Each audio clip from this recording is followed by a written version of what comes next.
Today I'm going to be talking about something that's really been affecting all of us in every part of the world, and that is, of course, COVID-19. I think, it's had so much of a great impact on our daily lives and our businesses. And as a small business owner, a dentist, and a mom, I really felt that I may want to share some of my experiences and what it's meant for me and how I'm thinking about how I'm going to go back post-COVID-19. So I'd like to share that with you. So if you'd like to hear more, then let's get started.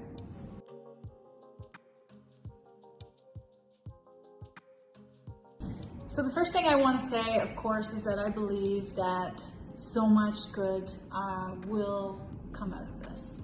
It's really hard to stay positive, and I think I've had many days where I've been very frustrated, just feeling like, because I'm so used to go, and just so frustrated because I feel like there's so many things now, these projects that I didn't have time for before, and now I have time for them, and they're just not moving as fast as I thought. So, I've had 4 weeks, so I think, wow, but I've done so much in 4 weeks, and so I want to share that.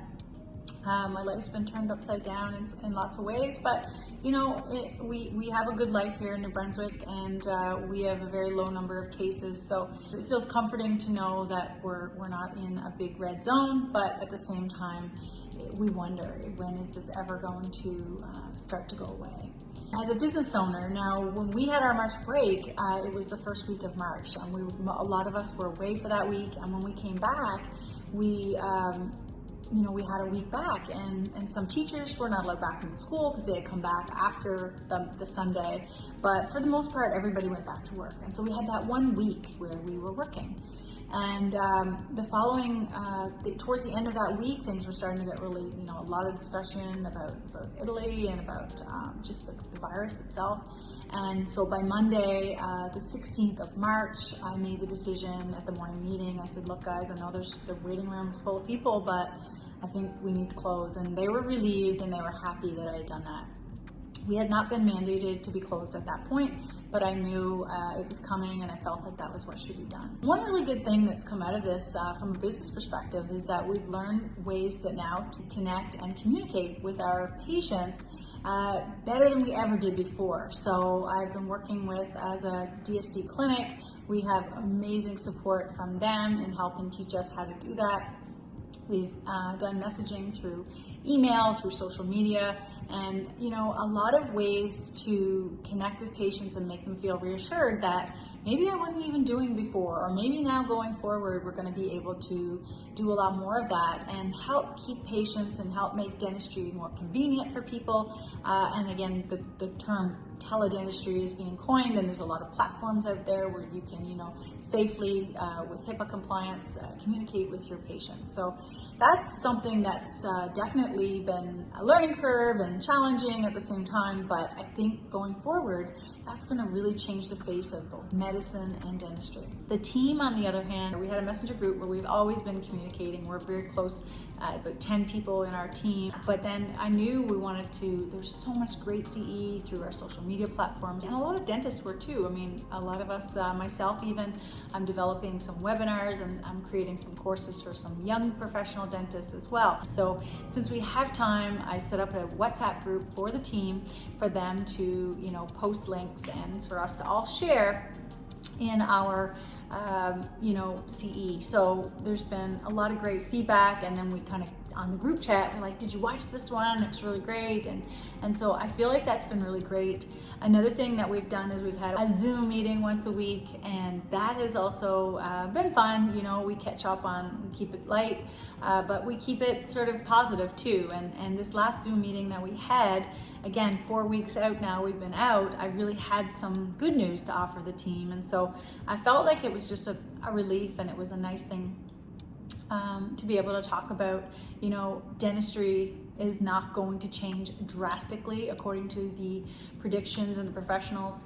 Dentistry and dentists and dental personnel, we've always been exposed to many pathogens, including, influenza, hepatitis, HIV, all these things. And we've always really practiced with the utmost care because it's us that's probably most at risk. And so these things are called universal precautions, and they've always been in place. But I think what this is going to do for dentistry and do for the healthcare profession in general is to make us slow down and do things with a little bit more thought, a little bit more care, and so that we're not going to be at risk. And we actually are a slow dentistry clinic. You can check that out. It's a great initiative by Miguel Stanley.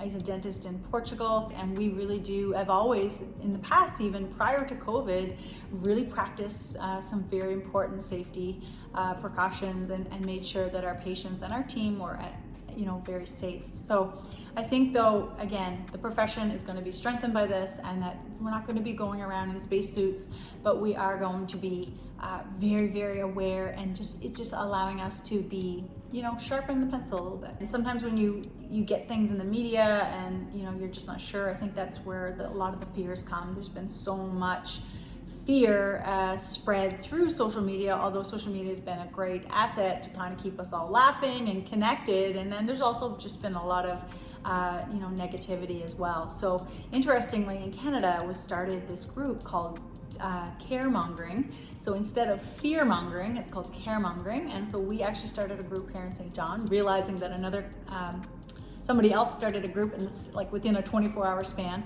So we joined together, and now as a dentist and a professional, I'm on that group for Caremongering St. John to help share, give advice, be there for anyone who doesn't have a dentist, who needs reassurance, who needs care, just to act and do our part to do what we can in this really time of a lot of unknowns.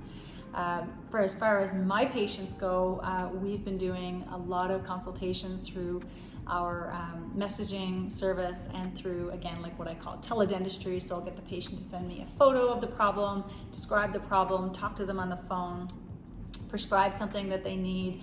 We have had to obviously see some emergencies, but we're really trying to keep that to a minimum because, again, we want to keep everybody safe and we want to keep our team safe. One of the things initiative I'm doing for my social media is to really give, again, April, ironically, was Oral Health Month. So giving tips and tricks and having my followers engaged and showing them and reminding them, listen, we really need you guys to step up to the plate. You can't rely on your 6 month or your 3 month cleaning anymore. You really have to do a lot harder, a lot better job. And you know what? That's okay. That's good. It's going to be, again, a very slow process of getting people back in the clinic. There's people who are going to not have seen us for up to a year, I'm sure. And so I really beg the public to really step up their own oral hygiene, and so I'm offering these tips on my social media to help do that. So hopefully that will help a little bit and makes me feel a little bit better. But if people could think about that, that would be really great. So last but not least, as a business owner, small business owner, I worry, of course, about the economy and things like that. But I think one of the great things about being in a profession that is always changing, always evolving, is that we are very innovative and creative. And like I said, with the teledentistry coming, and also with our technology, we're able to do things a lot faster than we were before. I know that we'll be back again stronger than ever, but I know it's a worry for my team and for the public overall. So I really hope that everyone is staying safe and absolutely is going to take great care of themselves at this time. Thank you, everyone. I really wanted to share that with you, and I want to bring you back up to date when we get closer to opening in hopefully a few weeks or maybe a month. I'm going to be sharing another video of how things have changed here in the clinic, what type of frequency, what type of protective equipment we're going to be having to wear, and how we all came out of this and how we came together as a team and how much stronger we are for this, because I believe in the end we're going to help create systems and protocols and policies that are actually going to make us better in the long run. So if you want to hear that, then that will be coming soon in a later YouTube video. And so I hope that you all stay very safe and you are, getting through this as best you can Take care.